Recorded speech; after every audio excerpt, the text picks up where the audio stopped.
Hello everyone, today we're diving into Man's Search for Meaning.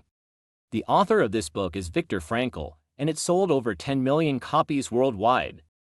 It's considered one of the most influential psychology books of the 20th century. Frankel was an Austrian psychologist who survived Nazi concentration camps. From that experience, he developed logotherapy, a method to help people find meaning in suffering. His story and ideas have deeply shaped modern psychology and philosophy. Let's get started with the breakdown. Imagine you're trapped in a place with no way out, surrounded by cold barbed wire. Hunger and fear grip you, and death feels like it's just around the corner. Would you give up, or would you keep searching for a reason to live? In 1942, at Auschwitz concentration camp, Victor Frankl faced exactly that nightmare.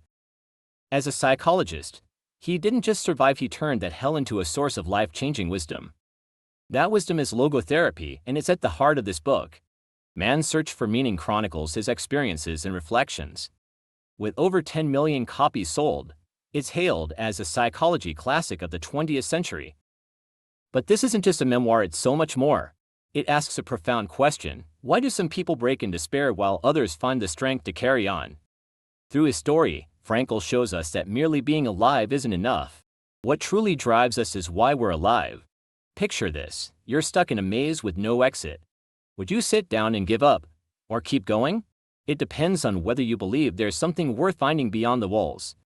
That sense of meaning is the gift Frankl offers us. Let's talk about the book's background for a moment. Frankl was born in Vienna in 1905 and was fascinated by psychology from a young age. He studied medicine and trained under Freud and Adler.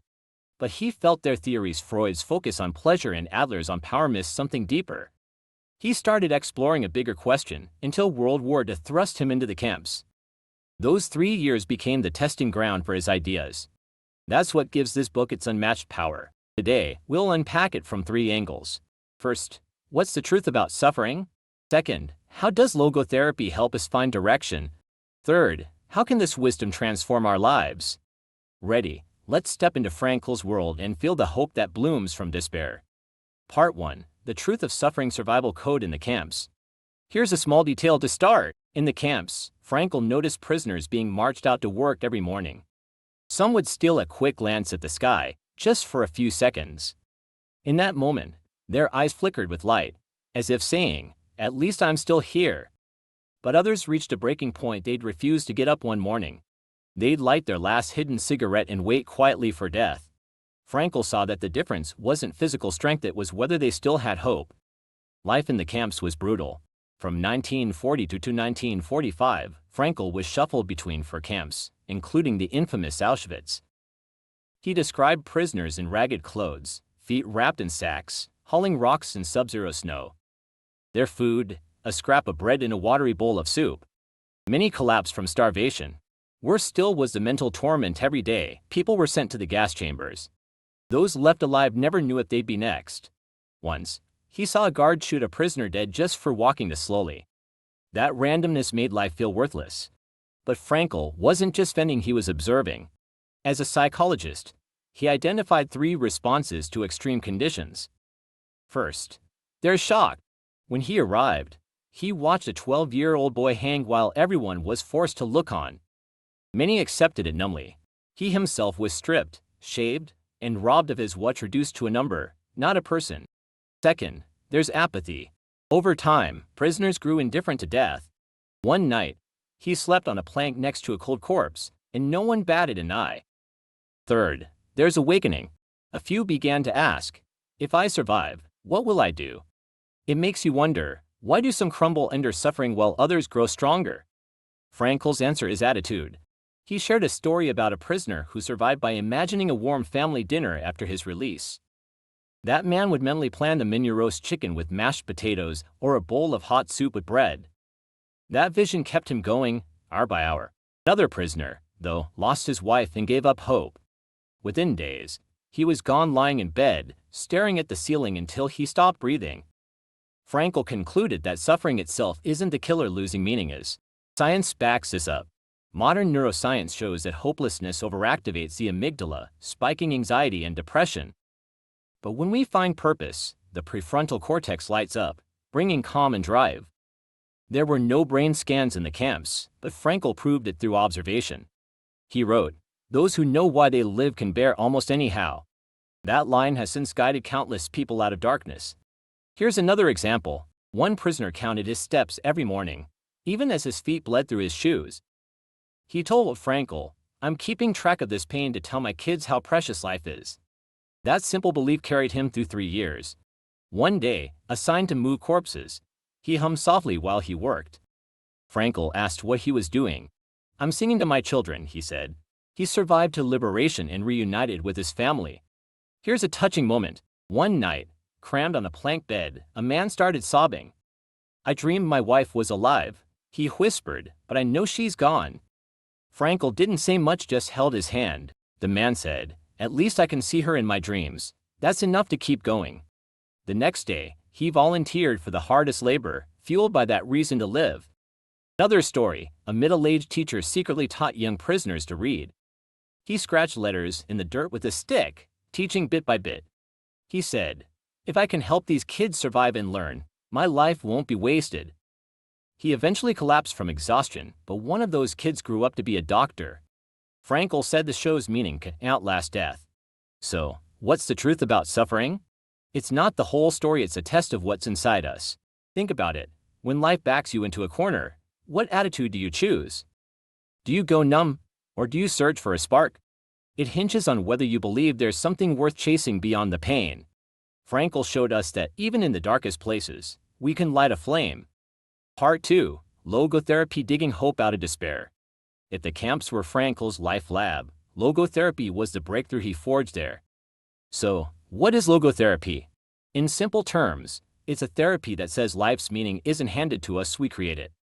Frankl believed our deepest drive isn't Freud's pleasure or Adler's power, it's meaning. Back to the camps for a real case. Frankl met a young prisoner obsessed with ending his life. He asked, "What do you still hope for?" After a pause, the man said, "I want to be a doctor and help people." Frankl pressed, "If you make it, how would you see the suffering then?" The guy froze, then said, "It'd all have meaning." From that day, he stopped talking about suicide. He treated each day as a step toward his goal, and he survived. After the war, he became a rural doctor. That's the magic of logotherapy. It doesn't erase pain, it helps you find value in it. Frankl outlined 3 ways to discover meaning. First, through creation. In the camps, he secretly wrote his book, even when his notes were confiscated. He scribbled on rags with charcoal, rewriting it in his head when they were burned. Second, through experience, like loving someone or soaking in nature's beauty.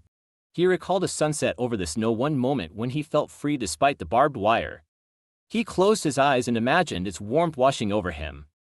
Third, through attitude. Even when you can't change your situation, you can choose how to face it. Take this example. An old prisoner shared his bread with new arrivals, trembling with hunger himself. He told Frankl, "I won't let these kids think the world's all dark." He broke his portion into bits for the weakest ones. He died, but his kindness inspired others to keep going. Frankl called this dignity in suffering. Even if fate can't be changed, your actions can prove your worth. Here's another story. On a train to another camp, a prisoner spotted a blooming tree out the window. He stared at it, then said to Frankl, "I know spring will come if I can just hold on." He sketched that tree on a scrap of cloth and looked at it daily. It became his lifeline, carrying him through months of misery. Frankl later wrote that meaning can be as simple as a tree or a smile. One more detail, while digging trenches in a snowstorm, his hands numb around the shovel, a thought hit him. "If I survive, I'll write this down to show the world how strong humans can be." That idea pushed him through the day. That night, he didn't feel like a prisoner, he felt like a man with a mission.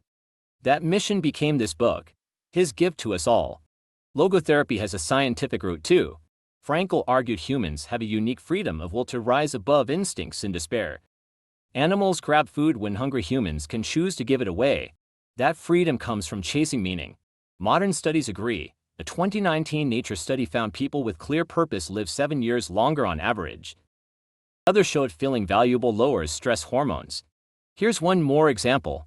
Frankl knew a musician who lost both hands in the camps. He wanted to die, but Frankl asked, "What else can you do?" "I could play the harmonica with my mouth," he said. He practiced daily, playing faint tunes for the others. It brought a shred of warmth to the barracks. He survived and later taught music after the war.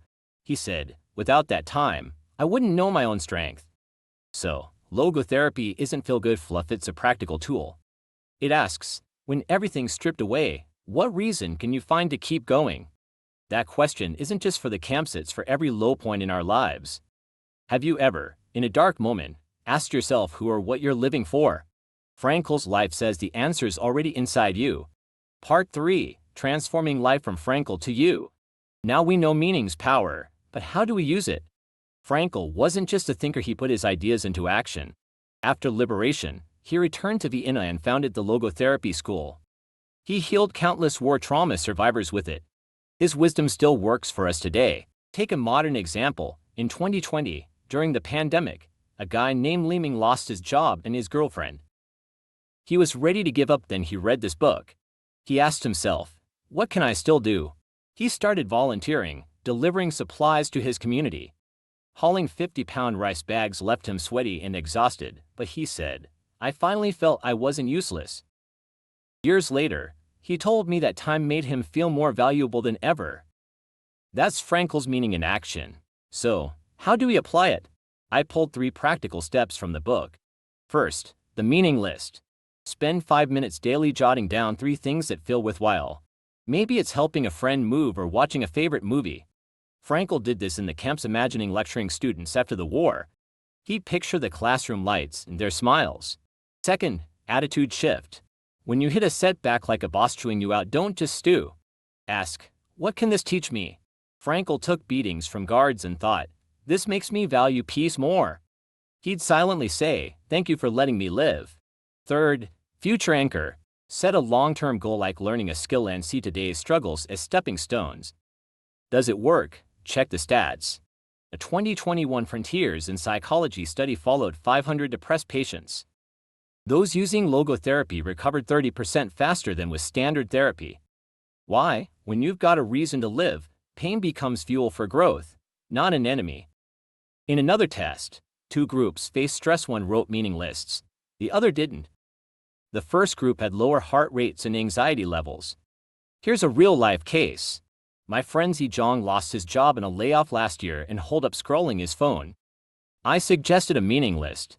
He started writing 3 small things daily, like cooking for his mom or running for 30 minutes. One day, he wrote grocery shopping with mom. He came back grinning. She smiled so big, I haven't felt this light in ages. A month later, he said, life's not so bad, I can still do stuff. Now, he's got a new job and picks up photography on the side. He says those little moments made him feel worthy again. Another story, Zili, a single mom, was drowning in stress raising her kid alone. She hit a wall, couldn't sleep, felt crushed. After reading this book, she tried shifting her attitude. When her kid got sick, instead of cursing fate, she thought, this is teaching me caregiving. She set a goal to save for a trip with her child. She took on extra work, crashed into bed exhausted, but said, I sleep soundly now, I know what I'm fighting for. She told me recently, life's still tough, but I'm not scared anymore. One more, my co-worker Zi Wang, a programmer, tanked a project last year and got reamed by his boss. He wanted to quit, but I suggested a future anchor. He aimed to be a tech lead in 3 years. He turned that failure into a lesson, hitting the books on new tech. Months later, he built a feature that wowed his boss. He said, that flop pushed me harder than I'd have gone otherwise. Frankel was right, attitude can flip bad into good, but his wisdom goes beyond tools, it's a philosophy. Life isn't about chasing happiness. He said it's about chasing meaning. Happiness is fleeting like the wind, meaning roots deep like a tree. He wrote that meaning isn't found once and done, it's redefined every day. Today, it might be dinner with family, tomorrow, finishing a work task. What about you? If everything fell apart tomorrow, what would hold you up? One last Frankel story. After liberation, he returned to Vienna to find his wife and parents dead in the camps. He broke down, sobbing alone in an empty house for hours. But he didn't stay broken. He started writing this book, turning his grief into a force to help others. He'd write late into the night, tears falling, but he kept going. He said later, If I can help one person find a reason to live, all my suffering was worth it. That's meaning's ultimate power. It saves you and others too. One more detail. In his later years, Frankl got letters from readers. One wrote, "I have cancer, but your book made me want to live my days well." A young person said, "I was suicidal, but you convinced me to try again." Those letters made him feel his life mattered. He'd say, "I'm no hero, just a regular guy who found meaning." Closing. Meaning starts today. This book isn't some distant tale. It's a mirror reflecting our own struggles and hopes. Frankl proved with his life that suffering's inevitable, but the search for meaning never stops. Will you give it a shot? Starting today, ask yourself, why am I alive? The answer might not be perfect, but it'll lead you to a truer life. Let me share something personal. Last year, I hit a rough patch. Work tanked, family fights piled up. I opened this book and tried the meaning list. One day, I wrote Walk with Dad. We talked for hours. He shared stories from his youth, and it warmed me up inside. I set a goal to get tougher. Looking back, those hard times taught me to treasure what I've got. I'll end with Frankl's words, "The greatest freedom we have is the freedom to choose our attitude." From the camps to today, that truth cuts through time. It reminds us that no matter where we are, there's a free sky inside us. Are you ready to find your meaning? Try it starting today. Even a tiny shift can change everything.